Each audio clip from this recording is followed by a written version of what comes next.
Georgia is once again turning into a political battlefield, and the latest governor primary polling average, according to Race to the White House, is revealing some shocking trends. But today, we're not just reading numbers, we're breaking down what these numbers actually mean. Let's start with the Georgia Democrats. Keisha Lance Bottoms is sitting at 40.2%. Now, politically speaking, crossing 40% in a multi-candidate primary is a very strong position. Why? Because in most primaries, once a candidate approaches 45%, it becomes extremely difficult for divided opponents to catch up. Bottoms isn't just leading, she's consolidating the Democratic base. Meanwhile, Mike Thurmond is at 15.6%. That gap, nearly 25 points, tells us something critical. The anti-Bottoms vote is fragmented, and when opposition is divided, the frontrunner benefits.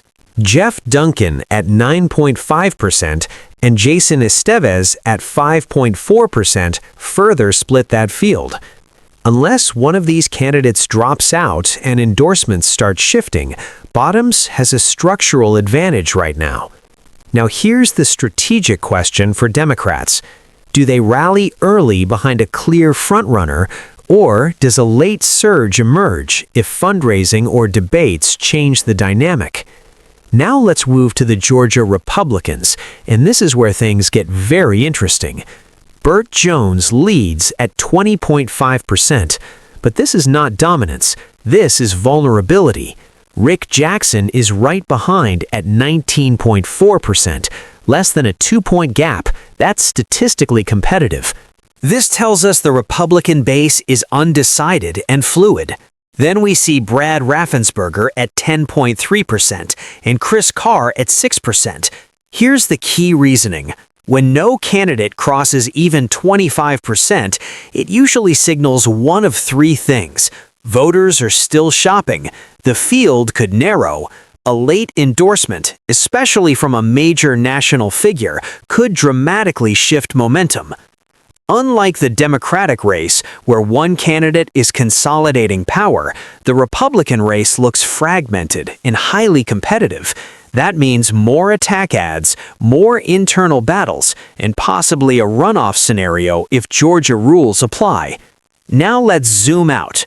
If these trends continue, Democrats may enter the general election unified and energized early. Republicans, however, could emerge from a bruising primary, which sometimes weakens a nominee heading into November. But remember, polls are snapshots, not predictions. Fundraising reports, debate performances, national political climates, and even economic conditions could shift these numbers fast.